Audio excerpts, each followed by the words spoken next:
하나님께서 여러분에게 주시는 말씀이기도 합니다. 열어주실래요? 바로 내 집이 하나님 앞에 이같이 아니하냐. 어떻다고요? 하나님이 나와 더불어, 하나님이 여러분과 더불어 영원한 언약을 세우셨다는 것입니다. 그리고 만사에 구비하고 견고하게 하셨다는 것입니다. 여러분에게. 그러면서 여러분의 모든 구원과 모든 소원을 어찌 이루지 아니할 것이냐. 누가요? 하나님이. 하나님은 언약을 이루시는 하나님이십니다. 그렇기 때문에 우리는 다른 분이 아니라 바로 하나님, 언약의 하나님, 이상 창조하시고 우주 만물을 다스리시고 또 이끄시는 그 하나님만을 믿고 따르는 여러분들 되시기를 바랍니다. 오늘의 말씀 제목은요, 마지막까지 은혜로 붙드시는 하나님이세요. 바로 하나님께서는 여러분에게 항상 은혜를 주시는데요. 언제까지? 마지막까지 하나님은 은혜로, 긍휼로 여러분을 붙드시는 하나님이심을 믿고 나가시길 바랍니다. 마지막까지 은혜를 주시고 그 은혜로 붙드시는 하나님 기억하시길 바랍니다. 오늘의 말씀은요, 마지막 21장부터 24장 말씀입니다. 그 전에 우리가 사무엘하 1장 1장부터 20장까지 우리가 살펴보았어요. 그럼 간단하게 한번 봅시다. 바로 사무엘하 1장에서 20장까지의 말씀을 간단하게 정리해 보면요, 먼저 사울과 요나단의 죽음으로 인해서 이제는 사울 왕조는 이제 무너졌습니다. 그러면서 누가요? 다윗이 온 이스라엘의 왕이 되었어요. 다윗은요, 사울에게 꽤 긴 시간을, 총 몇 년이라고 그랬어요? 17년? 18년? 그 정도 된다고 그랬죠. 30세에 왕이 됐으니까, 그리고 또 그 전까지 17년을 바로 이 사울에게 쫓겨 다녔습니다. 그럼에도 불구하고요, 바로 이 다윗은요, 사울의 죽음을 기뻐하지 않았어요. 사울의 죽음을 기뻐하지 않고요, 오히려 사울을 위한 애가를 지어서 부르기도 했었고요, 부르기도 했었습니다. 부르기도 했고 부르기도 했어요. 백성들에게. 그러면서 하나님의 기름 부은 자를 어떻게 해요? 내가 어찌 죽이냐? 왜? 피난길에요, 도망하는 길에 사울을 죽일 수 있는 그런 기회가 있음에도 사울이 누굽니까? 하나님께서 기름 부어 세운 종이란 말이에요. 왕이란 말이에요. 그래서 바로 기름 부은 하나님의 왕을 직접 죽이지 아니하고 오히려 그를 더욱더 존중하는 그런 모습을 보이기도 한 자입니다. 다윗은요, 여부수 족속이 살았던 시온성, 그곳이 오늘날 예루살렘이죠. 그 예루살렘을 정복하면서요, 그곳에 바로 다윗성이라 하면서 바로 정치와 종교의 중심지로 세웠습니다. 그리고 그곳에 예루살렘의 언약궤를 모셔오고요, 하나님 나라의 영적 기초를 확립했습니다. 말씀 기억해 보시기 바랍니다. 하나님은요, 다윗과 언약을 맺었어요. 그러면서 다윗의 집과 그 왕위를 영원히 견고히 세우겠다고 약속하셨습니다. 이 다윗의 언약은요, 이스라엘 역사에서 가장 중요한 전환점이기도 합니다. 메시아 왕국의 기초가 되는 가장 중요한 사건이기도 해요. 하나님과 다윗과의 그 맺은 언약은. 다윗은요, 주변 나라들을 하나하나 정복해 나갔습니다. 그리고 또 국경을 또 계속 확장시켜 나갔어요. 그때는요, 이스라엘이 가장 강력한 시기를 맞이한 때였고요. 이때는 어떻게 보면 다윗 왕국의 전성기라고도 할 수가 있습니다.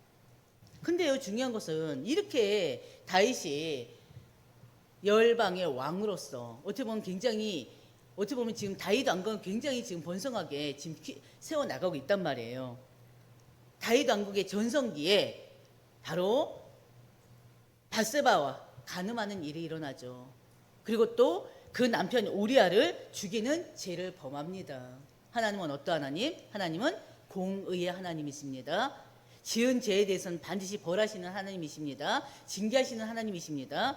바로 하나님께서 이 다윗의 바세바와 간음하고 남편 우리아를 죽이는 죄 때문에 바로 다윗의 가정은 심각한 위기에 빠져요. 하나님은요 나단 선지자를 통해서 다윗을 책망하셨습니다. 그리고 다윗은 그 나단 선지자를 통해서 자신의 죄를 회개해요. 회개하지만 하나님의 심판을 피할 수가 없습니다. 다윗의 죄는 용서받았어요. 그러나 그 죄로 인한 그 결과는 그대로 남아 있습니다. 하나님은 그 죄를 징계하신 거예요. 다윗 개인은요 심판을 면했어요. 그러나 다윗의 죄로 인해서 가정이 그리고 나라가 징계를 받았습니다. 다윗에게 일어난 일들은요 어떻게 보면 하나님의 심판이기라고도 할 수 있지만 심판이기보다는 징계로 보시면 돼요. 왜냐하면 하나님은 다윗을 버리지 않으셨잖아요. 끝까지 버리지 않으셨습니다. 그리고 또 다윗과의 맺은 그 언약을 깨뜨리지 않으셨어요. 그렇기 때문에 심판이라고 굳이 표현하지 않고 또 징계라고 표현하기도 합니다. 바로 반면에 하나님을 거부하고 불신당했던 누구? 사울은 어떻게 됐습니까? 하나님의 심판을 받았어요. 무서운 심판을 받았죠. 이 사울은요 하나님 앞에 끝내는 회개하지 않았던 자입니다. 결국 버림받아서 멸망의 길을 간 사람이에요. 그렇다면 다윗에게는 어떤 징계들이 있었습니까? 여러분들 기억해 보시기 바랍니다. 하나님의 징계가 있었어요. 다윗에게 어떤 징계가 있었어요? 먼저 바세바와의 사이에서 낳은 아이가 죽었어요. 그렇죠? 그리고 또 암놈이, 바로 암놈은 누굽니까? 다윗의 장자잖아요. 장자 아들인데요. 장자가 바로 자신의 이복 누이 다말을 강간해 버렸어요. 그래서 압살롬이, 이 다 발다른 형제들이에요. 압살롬은 다말하고 한 뱃속에서 난 한 형제란 말이에요. 남매예요. 그래서 이 압살롬이요 이 장자, 다윗의 장자 암놈을 죽입니다. 그걸로 끝납니까? 아니죠. 이 압살롬이 아버지 다윗에게 반역을 더 저질러요. 이게 다 지금 다윗의 죄에 대한 결과예요. 반역을 저질렀고요. 다윗은 왕궁을 떠나 비참한 또 상황을 맞이하기도 했었습니다. 결국 이 압살롬은요 비참한 죽음을 또 맞이합니다. 그걸로 끝납니까? 또 이제 다른, 바로 이제는 이 압살롬이 죽고 나서요 바로 왕권은 회복돼요. 다윗의 왕권은 회복되는데요. 이어서 또 세바라는 사람의 반역이 일어나서요 또다시 다윗 왕국은 혼란에 빠지기도 합니다. 이게 다 죄에 대한 결과물들이에요. 그러나 하나님은 다윗을 버리지 않으시고요 그 기름 부음 받은 그 왕을 끝까지 지키십니다. 바로 이게 하나님이세요. 하나님은 은혜의 하나님이시요 긍휼의 하나님이시요 사랑의 하나님이십니다. 다윗의 인생은요 성공과 실패 그리고 또 하나님의 영광과 또 여러 가지 사건과 사고를 통한 눈물이 교차하는 파란만장한 삶이었습니다. 다윗의 삶이야말로 파란만장한 삶이에요. 이어지는 오늘 보실 21장에서 24장은요 다윗의 생애의 마지막 결론을 보여줍니다. 다윗은 하나님께 크게 쓰임 받아요. 그러나 동시에 바로 죄와 연약함을 드러낸 인물이기도 합니다. 그럼에도 불구하고 성경은요 다윗의 마지막을 실패로 끝맺지를 않아요. 실패로 끝맺지 않고 하나님이 끝까지 은혜로 붙드셨다는 그 메시지로 마무리합니다. 첫 번째 우리가 나눌 말씀은요 21장이에요. 21장은요 하나님의 언약과 은혜로 지키시는, 바로 언약과 은혜로 지키시는 하나님이십니다. 바로 21장입니다. 다윗 시대에요 3년 동안 기근이 들었어요. 근데 중요한 것은 기근이 든 이유가 바로 뭐냐면요 이 3년 동안 비가 내리지 않아요. 기근이 드니까 어떻게 됩니까? 백성들이 살기에 너무나 힘든 상황이 돼버리는 거예요. 그래서 다윗이요 하나님께 묻습니다. 기근의 이유가 뭡니까? 그랬더니요 하나님이 하시는 말씀이, 사울이 오래전에 기브온 사람들하고 언약을 맺었다. 근데 그 언약을 깨뜨리고 사울이 그 기브온 족속의 사람들을 죽였다는 거예요. 그게 바로 죄였습니다. 하나님은 언약을 소중히 여기십니다. 그렇죠? 언약을 소중히 여기신 하나님은요 세월이 흘렀는데도 불구하고, 다윗이 지금 죽고 없잖아요. 그럼에도 불구하고 그 언약을 잊지 않으십니다. 여호수아 9장, 바로 기브온 사람들은 이스라엘과 오래전 언약을 맺은 사람들이에요. 근데 사울이 그 기브온과의 언약을 깨뜨리고 그들을 죽인 죄로 3년간 이스라엘에 기근이 임한 거예요. 우리는 이 말씀을 보면서 뭘 느낄 수가 있어요? 하나님은 언약을 깨트린 죄를 절대 용납하지 않으시고 나중에라도 몇 년이 지난 후라도 반드시 심판하신다는 거예요. 공의 하나님은요, 지은 죄에 대해서 반드시 벌을 반드시 하시는 하나님이라는 거예요. 징계하시는 하나님이에요. 심판하시는 하나님이에요. 그렇기 때문에 그 하나님은 우리 인류를 구원하기 위해서 독자 예수 그리스도를 십자가에 죽이기까지 하셨지만, 더 자세하게는 하나님이 우리 인간을 구원하기 위해서 직접 인간의 몸을 입고 오셔서 십자가에 못 박아 돌아가시기도 하시는 그런 사랑의 하나님이지만, 당신의 백성들이 지은 죄에 대해서는 반드시 묻고 가시는 분이신 거예요. 징계를 하시던 심판을 하시던 한참 지났는데도 불구하고 하나님은 그 언약을 잊지 않으시고 그 언약을 깨뜨린 죄를 묻는 것입니다. 누구에게? 이스라엘 백성들에게. 그래서 3년간 기근이 임했어요. 바로 기본 사람들은요, 그 보상으로 이제는 합의를 합니다. 바로 사울 집안의 자손 7명을 우리에게 달라 요구해요. 그래서 다윗은요, 또 요나단과 맺은 언약 때문에요, 그 자손, 사울의 자손 중에 누구 있습니까? 무비보셋은 제외하고 사울의 다른 아들들과 손자들을 그들에게 넘겨줍니다. 몇 명을? 7명을. 요구하는 대로 7명 넘겨줘요. 그래서 그 7명이 기본산에서 죽임을 당합니다. 이때 다윗은요, 사울과 요나단을요, 어떻게 해요?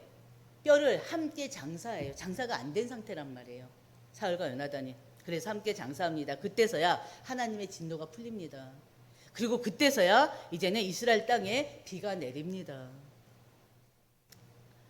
다시 한번요, 하나님은 죄를 반드시 징계하시는 하나님이시다, 기억하시길 바랍니다. 그래서 우리가 죄에 대해서 너무 쉽게 이렇게 생각하시면 안 돼요. 왜? 하나님이 이미 우리가 나면서부터 가지고 있는 원죄를 해결해 주셨다. 그러면서 우리가 순간순간 짓는 죄도 회개하면 하나님이 용서해 주신다. 바로 이것 때문에요, 이 믿음 때문에 사람들이 바로 이 죄에 대해서 너무나 쉽게 생각하는 경향이 너무나 많아요. 왜? 지으면 회개하면 되지 뭐. 회개하면 하나님이 용서하시는데 뭐. 근데 중요한 것은요, 우리는 진짜 하나님 앞에 거룩한 하나님 백성이에요. 구별된 하나님의 사람들이에요. 그렇기 때문에 세상 사람들과 다른 삶을 살아야 됩니다. 근데 다른 삶이라는 게 뭐예요? 물론 윤리도덕도 말하는 거지만요, 윤리도덕적인 죄도 있지만 중요한 것은 그보다도 더 큰 죄는 하나님 말씀을 따르지 않는 죄예요. 하나님을 믿지 않는 죄예요. 하나님께 순종하지 않는 죄예요. 그렇기 때문에 우리는 하나님 나라의 백성으로서 하나님의 말씀에 순종하고 말씀대로 살아가는 그런 하나님의 사람들이 돼야 됩니다. 말씀에 대한 불순종, 이거야말로 더 큰 죄는 없어요. 성령의 해방죄로 가장 큰 죄라 있잖아요, 성경에서는. 그래서 우리가 우리의 믿음을 좀 더 이렇게 다져보시고요, 하나님 말씀과 함께 가는 여러분 되시기를 주의 이름으로 축원드립니다. 기억하셔요. 하나님은 반드시 죄에 대해서 징계하시는, 벌하시는 하나님이라는 거. 그러나 하나님께서는요, 모든 것을 심판으로 끝내지 않으시고요, 끝내는 은혜로 회복하시는 분이시라는 거. 왜? 은혜의 하나님이시잖아요. 긍휼의 하나님이시잖아요. 그분이 바로 여러분의 아버지십니다. 우리의 삶도요, 하나님의 언약 위에 세워졌어요. 우리는 하나님과 언약을 맺은 언약 백성입니다. 하나님 우리를 언약하셨습니다. 우리와. 그렇기 때문에 우리의 삶도요, 하나님 언약 위에 세워졌기 때문에 바로 우리는 그 하나님의 언약, 그 언약이 바로 뭐였습니까? 가장 큰 언약은 보내실 메시아, 바로 오셨잖아요. 그 메시아로 인해서 우리가 예수님을 구주로 영접했고, 그래서 하나님 자녀가 됐잖아요. 하나님께서는 이미 우리에게 메시아를 약속하셨고, 그 메시아를 보내주셔서 우리를 하나님의 백성으로 삼아 주셨습니다. 바로 하나님은 언약의 성취자이세요. 그리고 하나님은 언약은 절대 변함이 없으십니다. 21장 15절에서 22절 보면요, 이스라엘은 항상 이스라엘과 늘 전쟁이 끊이지 않는 나라가 있어요. 나는 그 끊이지 않는 민족이 있어요. 가장 대표적인 민족이 뭡니까? 누굽니까? 블레셋이죠. 이스라엘이 또 블레셋과 다시 또 전쟁이 일어나요. 블레셋 전쟁에서 사울이 죽었잖아요. 다윗이 가장 사랑하는 친구 요나단이 죽었잖아요. 근데 그걸로 끝나지 않았어요. 또 이 블레셋과 다시 전쟁이 일어납니다. 근데 전쟁 중에 다윗이 너무나 힘들어서 지쳐 쓰러지기 직전이에요. 그때 바로 다윗의 조카이기도 하고 바로 다윗의 용사인, 대표적인 용사인 아비새가 대신 싸워서 블레셋 거인을 죽입니다. 그리고 다윗을 구합니다. 이후 다윗의 용사들은요, 또 다른 블레셋 민족 자체가 거인들이니까 블레셋 그 거인들을 다른 거인들 차례도 죽여서 쓰러뜨립니다. 하나님은요, 다윗의 힘이 아니라 다윗 한 사람의 힘이 아니라 공동체를 통해서 나라를 지키십니다. 공동체를 통해서 다윗 왕을 지켜요. 바로 이 모든 것이 하나님의 은혜로 다윗 왕국을 끝까지 지켜졌음을 보여주는 말씀이기도 합니다. 마찬가지로 우리에게도 때로는 하나님 징계하셔요. 우리가 지은 죄에 대해서 하나님 벌하셔요. 그러나 그 징계는요, 하나님이 우리에게 주시는 징계는 멸망의 징계가 아닙니다. 멸망이 아니고요, 우리를 다시 회복하게 하기 위한 하나님의 은혜의 징계라는 걸 여러분이 아셔야 돼요.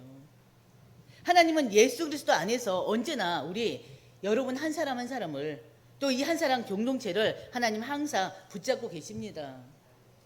특히나 믿음의 동역자들 통해서요, 우리 한 사람 한 사람을 붙드시고요, 그리고 마지막까지 하나님은 우리를 지키십니다. 이 교회를 지키십니다. 그렇기 때문에 우리 자꾸 인간적인 생각을 버리시고요, 자꾸 나의 환경, 지금 나의 또 연약한 상태, 거기에 머물러 있으면 안 돼요. 그렇지 않습니까? 나와 함께 하시는 하나님, 우리 가정과 함께 하시는 하나님, 이 교회와 함께 하시는 하나님, 내가 어디에서 무엇을 하든지 나와 함께 하시는 그 임마누엘 하나님을 항상 기억하시길 바랍니다. 그래서 그 하나님으로 살아야 돼요. 바로 이것이 하나님 우리를 향한 은혜예요. 하나님 우리를 향한 사랑입니다.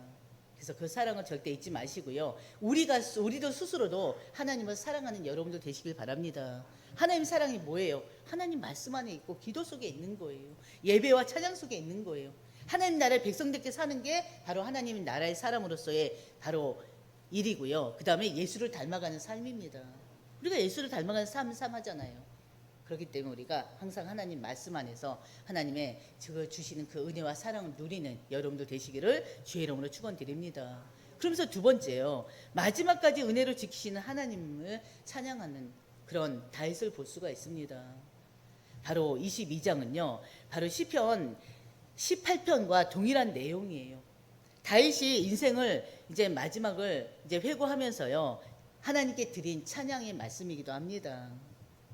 1절에서 20절 보면요, 위기 속에서도 바로 구원을 주시는 하나님의 은혜를 찬양하는 다윗입니다. 그러면은 다윗이 하나님을 어떻게 찬양했을까요? 다윗이 인생을 회고하면서 하나님께 드린 찬양은 뭐였을까요? 첫 번째는요, 바로 여호와는 나의 반석이시다, 그거예요. 반석이 뭡니까? 흔들리지 않는 기초를 얘기합니다.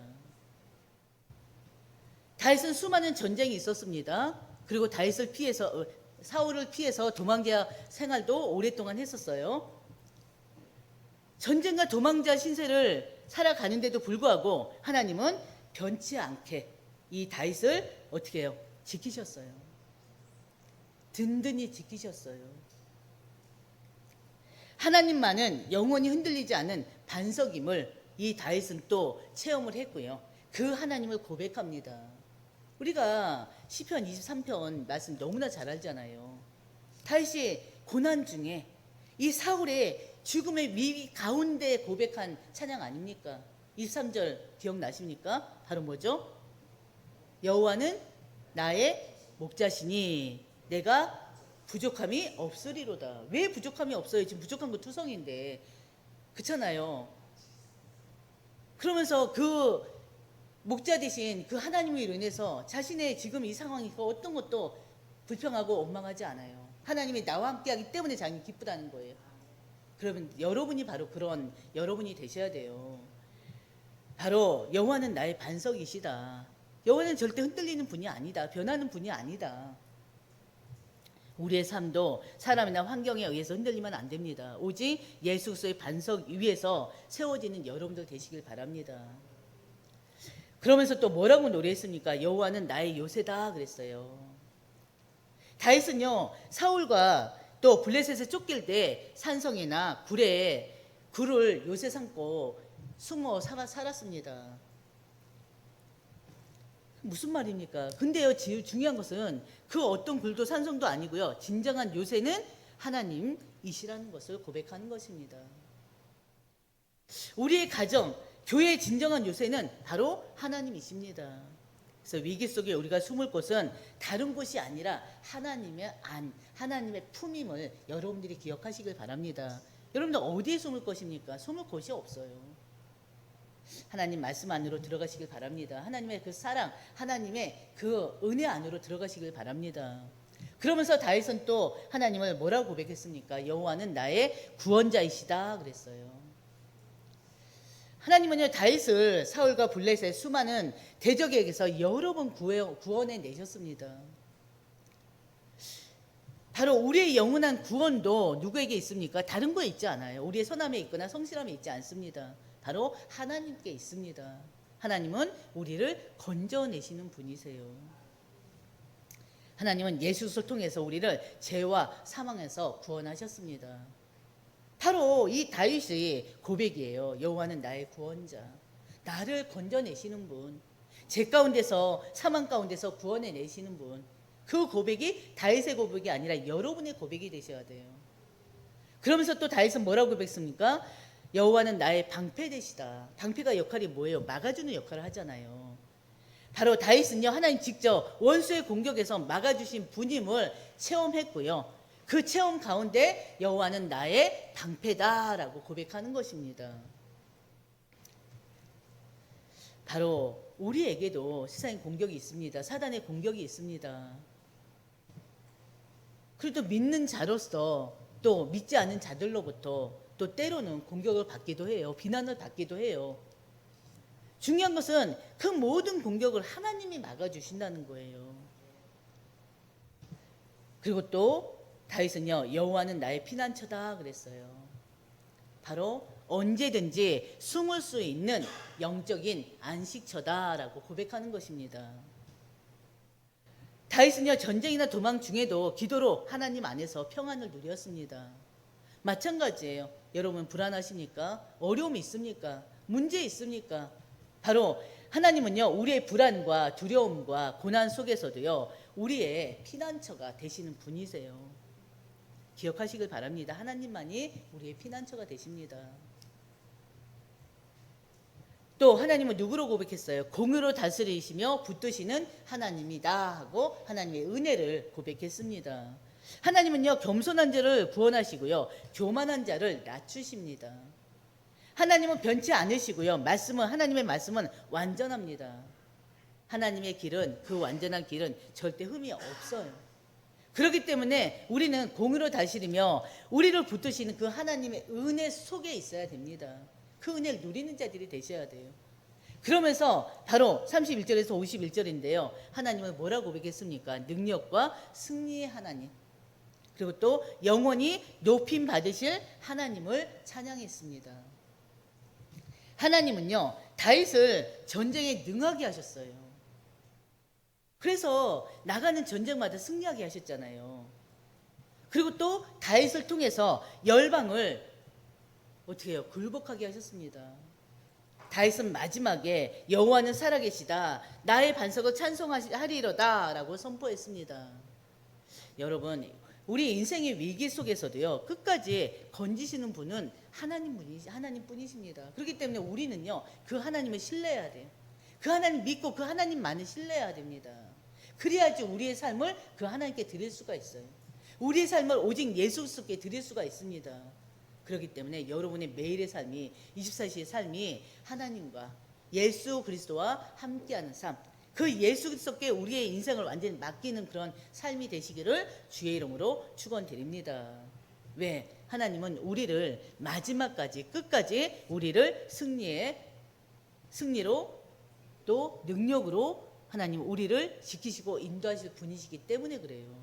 그리고 또 하나님의 영광으로 인도하실 분이시기 때문에 그렇습니다. 그렇기 때문에 우리의 삶은 오로지 그 하나님 영광 돌려드리는 삶, 영광을 가리는 삶이 아니에요. 하나님께 영광 돌려드리는 삶, 하나님을 찬양하는 삶이 되셔야 돼요. 그래서 이 고백이 다윗의 고백이 아니라 우리의 고백이 되시기를, 여러분의 고백이 되시기를 주의 이름으로 축원드립니다. 그럼 세 번째요. 23절 24절입니다. 징계 중에도 긍휼로 회복하시는 하나님의 은혜예요. 징계 중에서도, 징계 속에서도 바로 하나님의 자녀들을 긍휼로 회복하시는 분이십니다.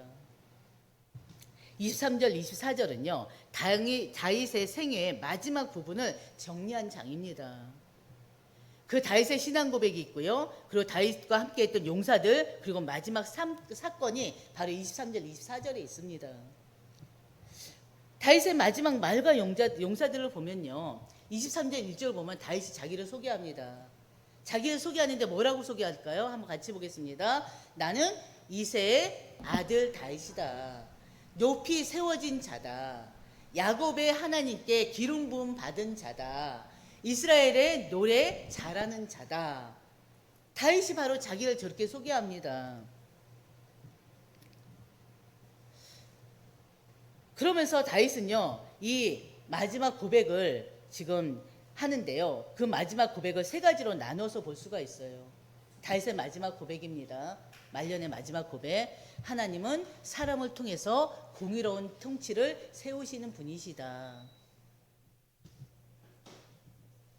바로 하나님을 경외하는 자를 통해서, 하나님은요, 하나님을 경외하는 자를 통해서 공평하고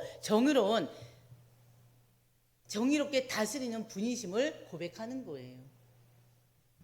하나님을 경외하는 자를 하나님은 공평하게 다스리십니다.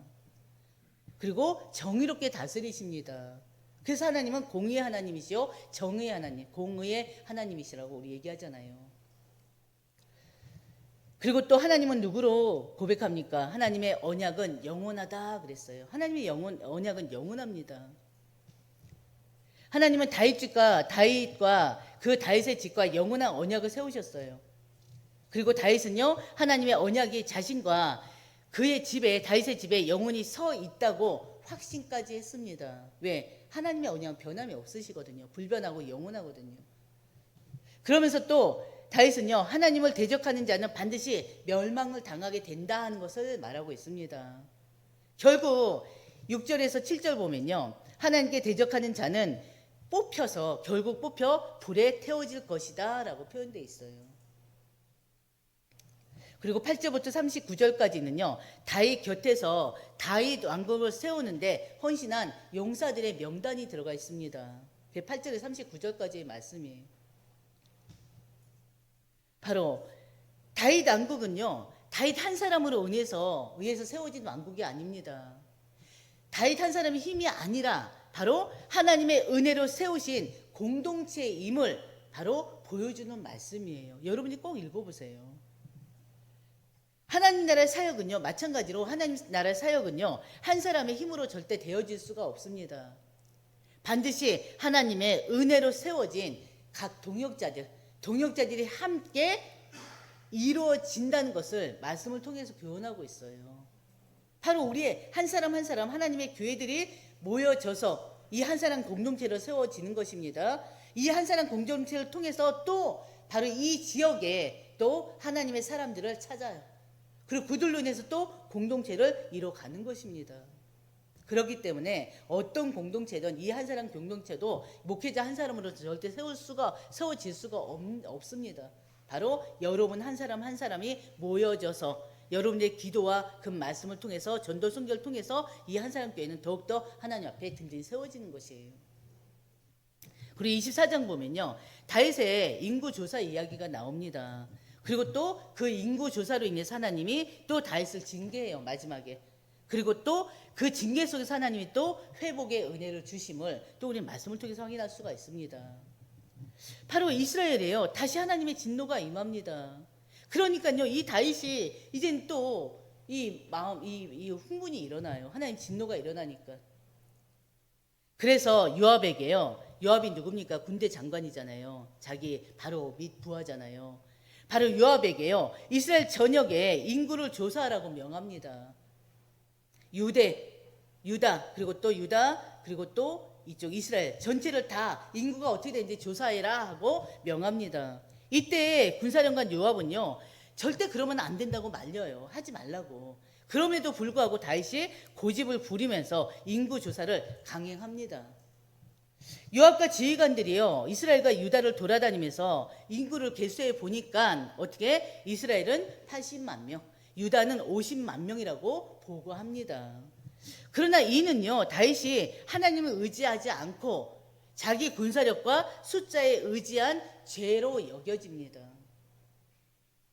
다윗은 스스로 마음에 자책해서요, 내가 큰 죄를 범했다 나중에 회개합니다. 다윗의 인구조사는요, 단순한 행정을 지금 하는 게 아니에요. 단순한 행정을 얘기하는 것이 아니라 자기 힘과 군사력에 대한 교만의 표현으로 보고 있습니다. 그래서 하나님은요, 이스라엘에 또 이 다윗의 교만 때문에 징계를 내리십니다. 근데 징계를 내리심으로 왕의 죄가 공동체 전체에 영향을 끼친다는 사실을 또 알려주는 것입니다. 목회자의 죄가 이 공동체, 교회 공동체에 엄청난 영향력을 끼쳐요.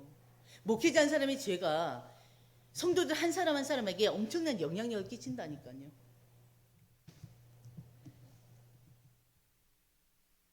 하나님은요, 이스라엘에 징계를 내리시는데요, 선지자 갓을 보내서 3가지 징계 중 하나를 택하라고 합니다.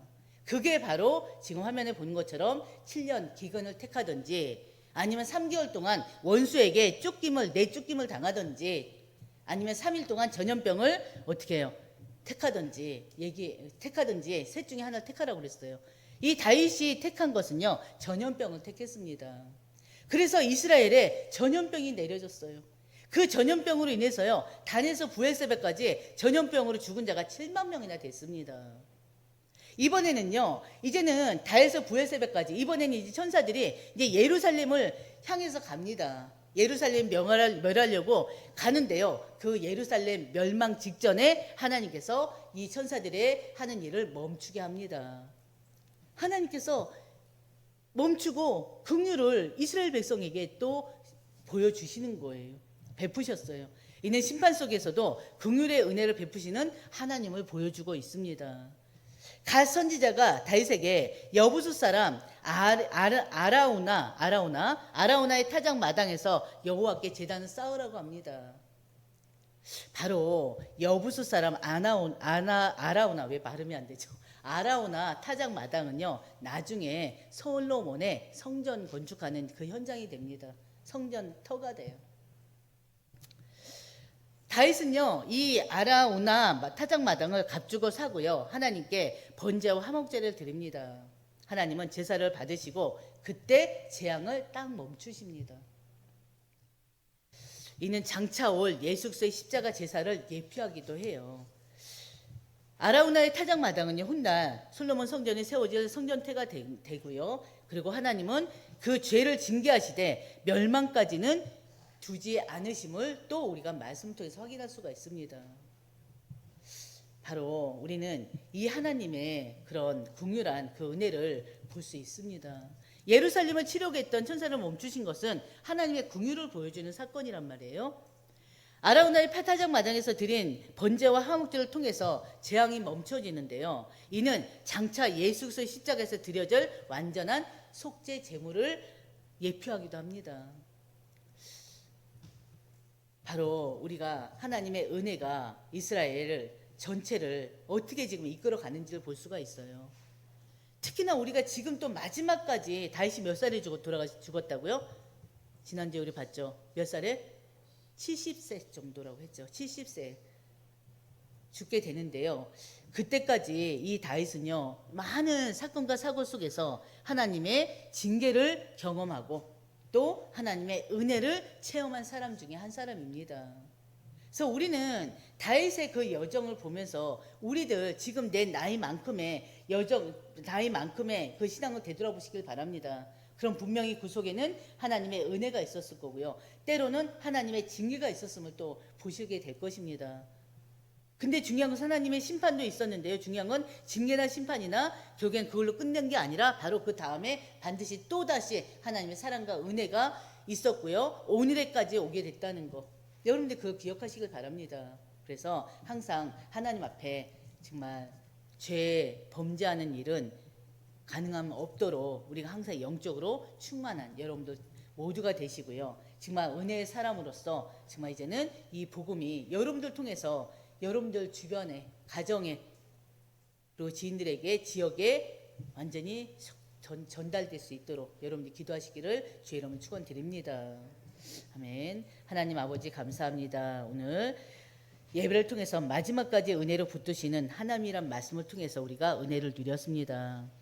하나님은 우리의 죄를 징계하시되 절대 멸망까지는 내버려 두지 않으시는 하나님이심을 우리는 말씀을 통해 또 보았습니다.